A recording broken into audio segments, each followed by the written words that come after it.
नमस्कार साथियों, स्वागत है आपका शॉर्ट हैंड की ऑनलाइन क्लास नव जागृति में। साथियों, आज की ये डिक्टेशन दैनिक समाचार पत्र दैनिक जागरण दिनांक 20 जनवरी 2023 के संपादकीय कॉलम से ली गई है, जिसकी गति 100 शब्द प्रति मिनट है। और इस संपादकीय कॉलम के ऊपर ही मुझे एक लाइन पढ़ने को मिली, जो मैं आपको सुना देता हूं। समय की कीमत तभी पता चलती है जब वह निकल जाता है। तो चलिए शुरू करते हैं।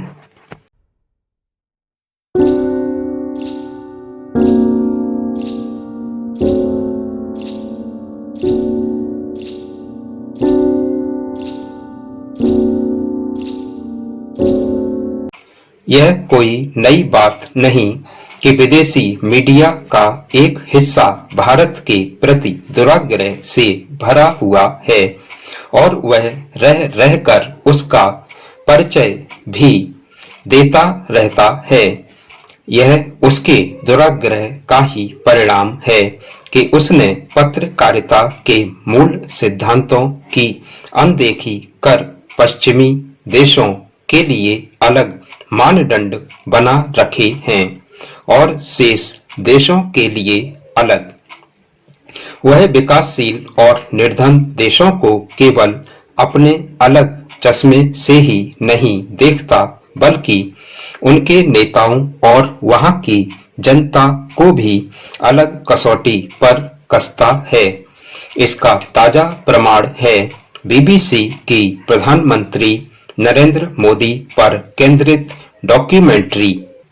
उसकी विषय वस्तु इस कदर दुराग्रही और पक्षपाती है कि पहली नजर में ही पता चल जाता है कि उसका उद्देश्य नरेंद्र मोदी के साथ भारतीय शासन प्रणाली और न्यायपालिका को मलिन करना एवं उसे नीचा दिखाना है। ऐसे एजेंडे के पीछे श्रेष्ठता बोध का अहंकार भी है। बीबीसी और अन्य पश्चिमी मीडिया माध्यम इस अहंकार का प्रदर्शन करते ही रहते हैं। हाल के समय उन्होंने कोरोना संकट और फिर यूक्रेन युद्ध के समय अपने इसी अहंकार का प्रदर्शन इतनी बेशर्मी से किया कि वे स्वयं ही बेनकाब हो गए।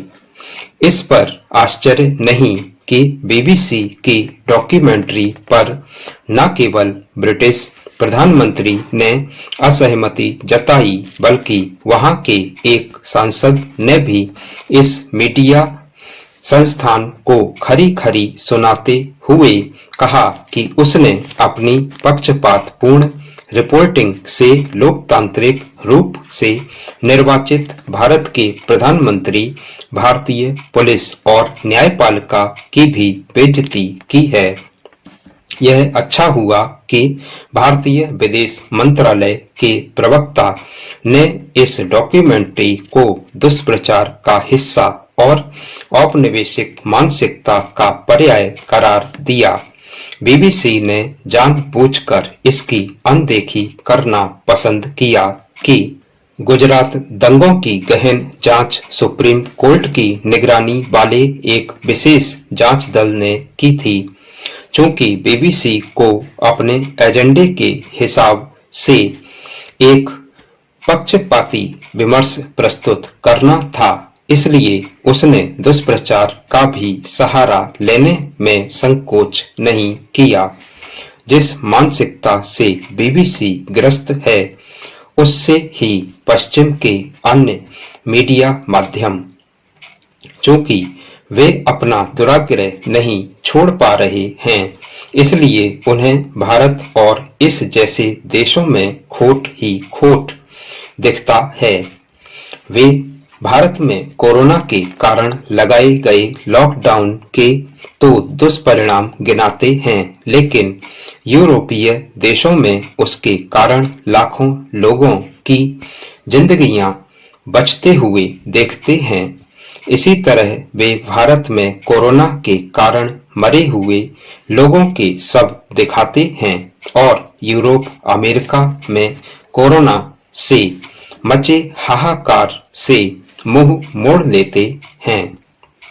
समस्या केवल यह नहीं कि पश्चिमी मीडिया का एक हिस्सा ही दुराग्रही है। समस्या यह भी है कि उसके कथित शोध संस्थान भी इसी सोच से ग्रस्त हैं और इसी कारण वे ऐसे हास्यास्पद निष्कर्ष पर पहुंचते हैं कि भारत से ज्यादा खुशी पाकिस्तान में है। लगातार नया सीखने के लिए नवजागृति यूट्यूब चैनल को सब्सक्राइब करें, प्रेस करें बेल के आइकॉन को सबसे पहले नोटिफिकेशन पाने के लिए। वीडियो अच्छा लगे तो लाइक करें, दोस्तों के साथ शेयर करें। Thanks for watching.